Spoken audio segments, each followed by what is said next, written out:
Elegy written in a country churchyard by Thomas Gray.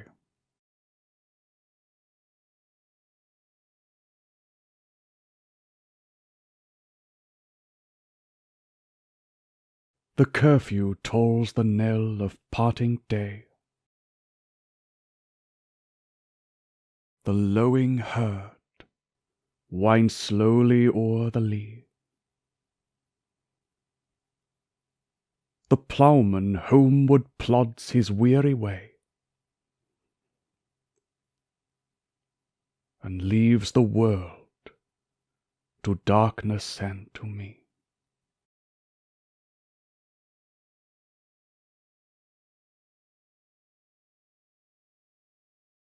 Now fades the glimmering landscape on the sight, and all the air a solemn stillness holds,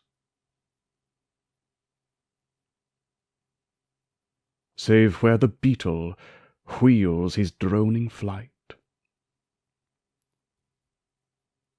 and drowsy tinklings lull the distant folds.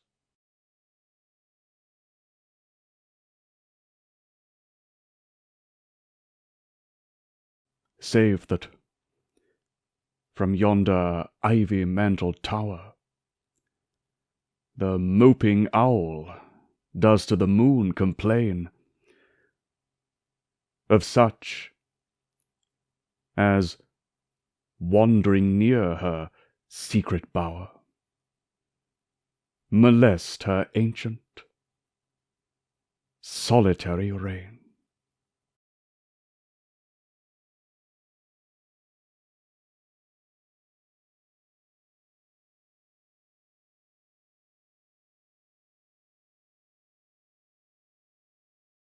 Beneath those rugged elms, that yew-tree shade, where heaves the turf in many a mouldering heap,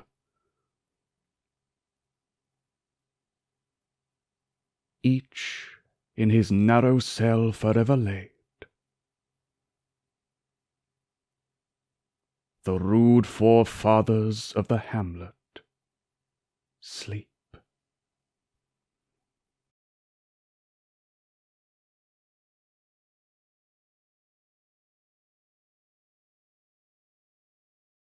The breezy call of incense-breathing morn, the swallow twittering from the straw-built shed, the cock's shrill clarion, or the echoing horn, no more shall rouse them from their lowly bed.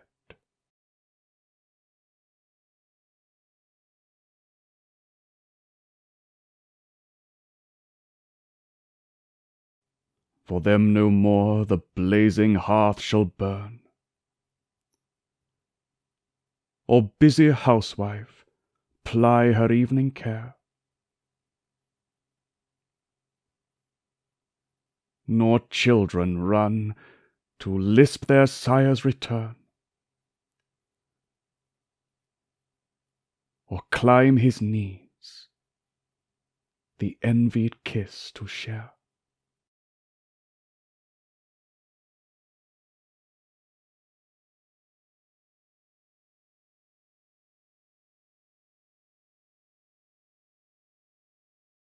Oft did the harvest to their sickle yield,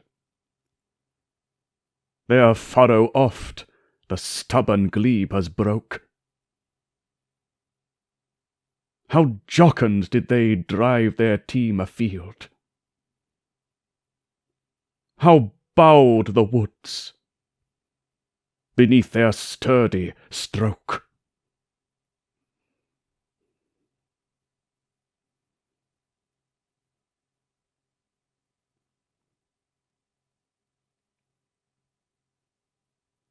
Let not ambition mock their useful toil,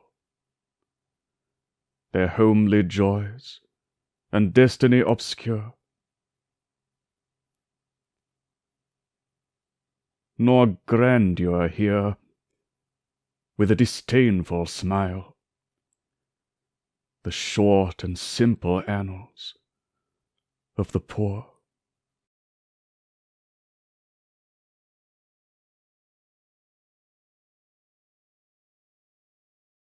The boast of heraldry, the pomp of power, and all that beauty, all that welfare gave, await alike the inevitable hour. The paths of glory lead but to the grave.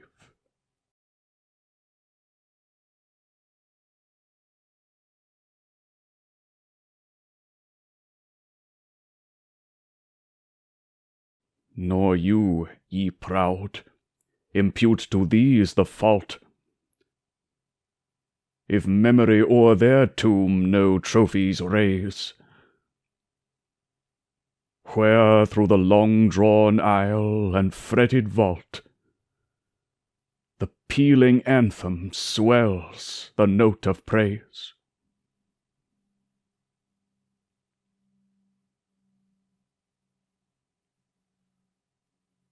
Can storied urn or animated bust back to its mansion call the fleeting breath? Can honor's voice provoke the silent dust? Or flattery soothe the dull cold ear of death?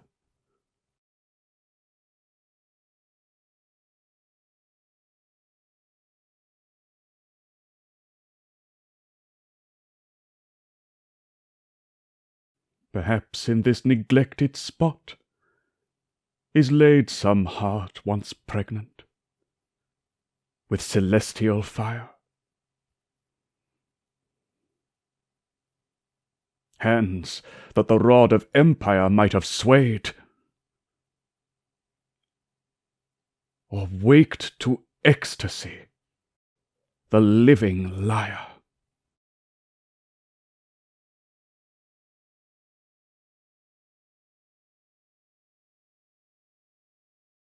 But knowledge to their eyes her ample page, rich with the spoils of time, did ne'er unroll. Chill penury repressed their noble rage,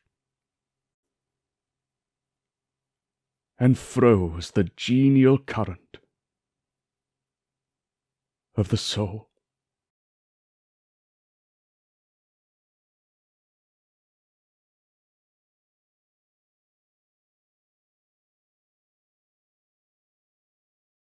Full many a gem of purest ray serene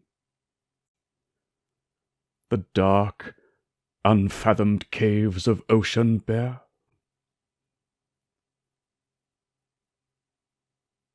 Full many a flower is born to blush unseen,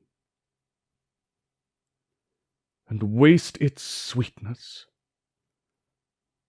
on the desert air.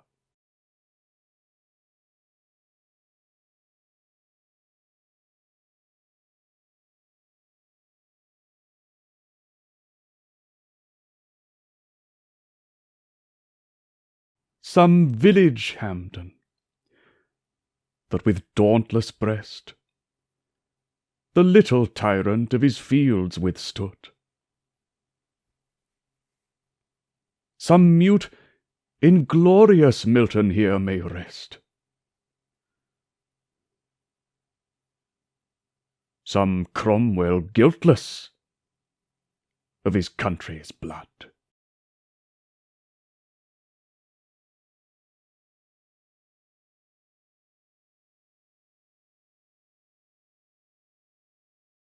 The applause of listening senates to command,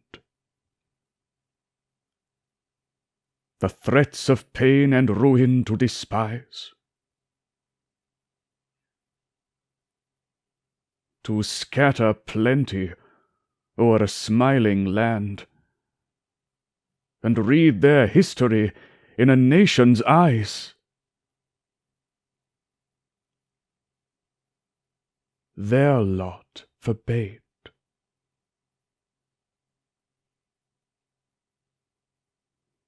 Nor circumscribed alone their growing virtues, but their crimes confined.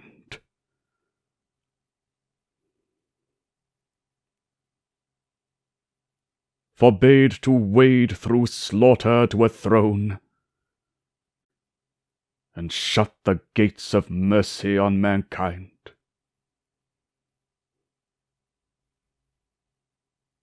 The struggling pangs of conscious truth to hide,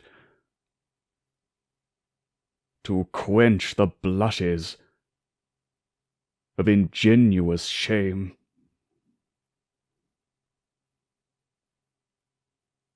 Or heap the shrine of luxury and pride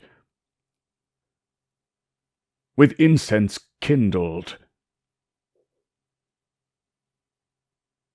at the Muse's flame.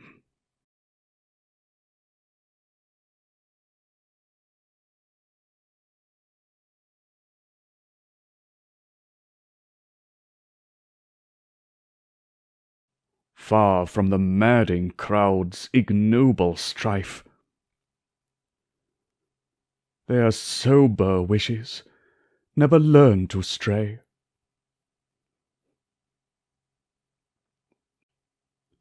Along the cool, sequestered vale of life,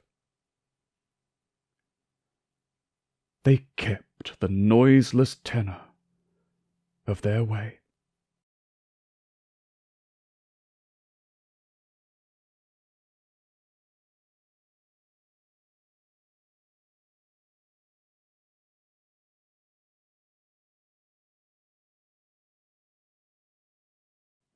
Yet even these bones, from insult to protect, some frail memorial, still erected nigh, with uncouth rhymes and shapeless sculpture decked, implores the passing tribute of a sigh.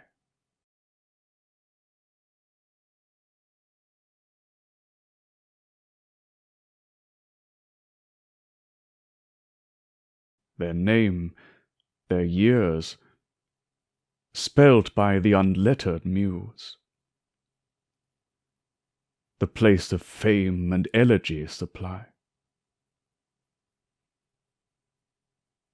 And many a holy text around she strews,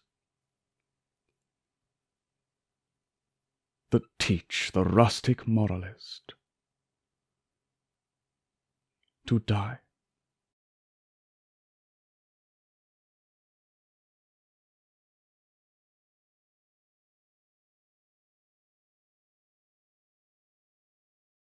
For who to dumb forgetfulness a prey, this pleasing, anxious being ere resigned, left the warm precincts of the cheerful day, nor cast one longing, lingering look behind.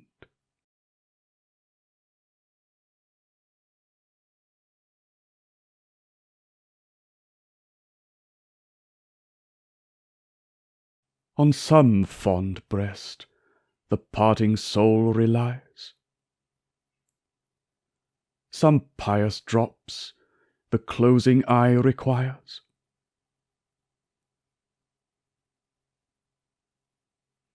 Even from the tomb the voice of nature cries. Even in our ashes live their wonted fires.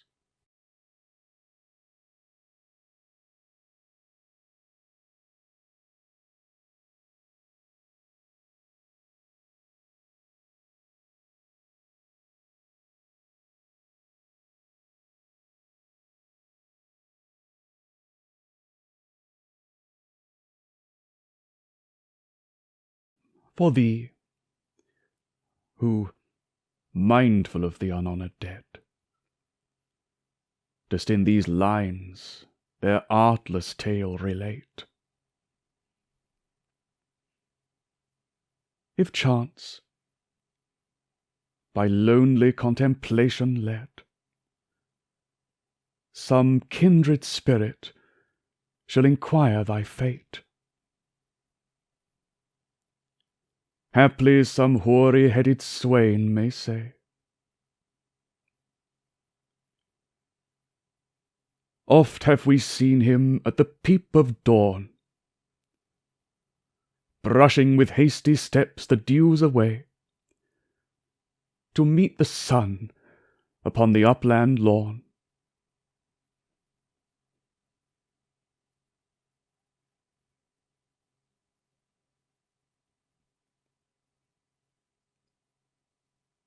There at the foot of yonder nodding beech,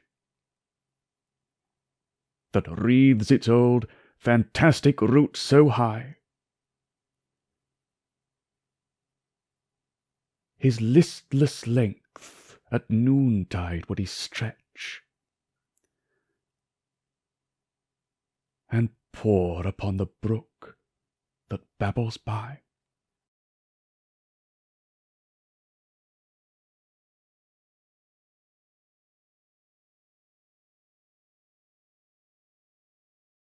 Hard by yon wood, now smiling as in scorn, muttering his wayward fancies he would rove,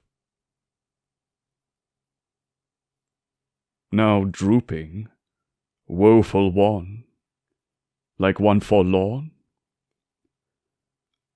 or crazed with care, or crossed in hopeless love.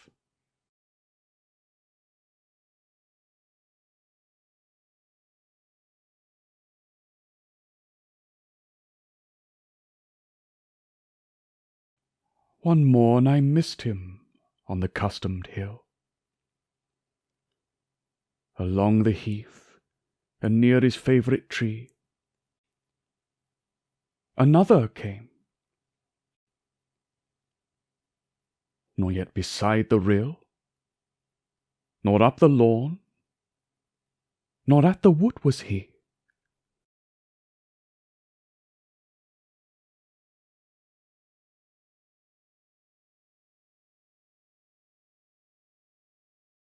The next with dirges due, in sad array, slow through the churchyard path we saw him borne.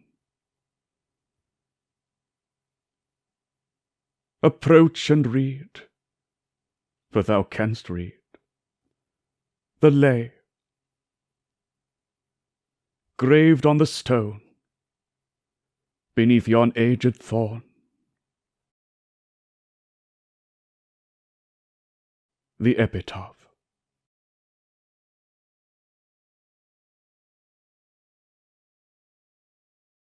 Here lies his head upon the lap of earth, a youth to fortune and to fame unknown. Fair science frowned not on his humble birth, and melancholy marked him for her own.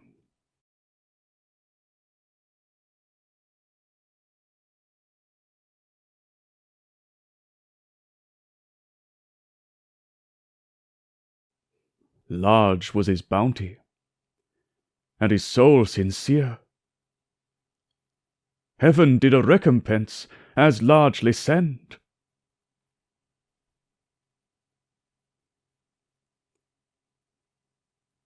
He gave to misery all he had, a tear. He gained from heaven, 'twas all he wished, a friend.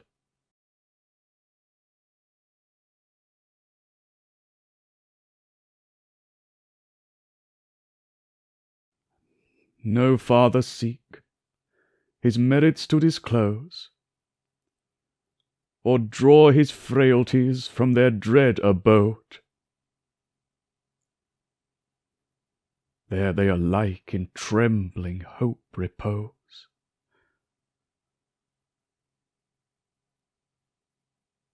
The bosom of his father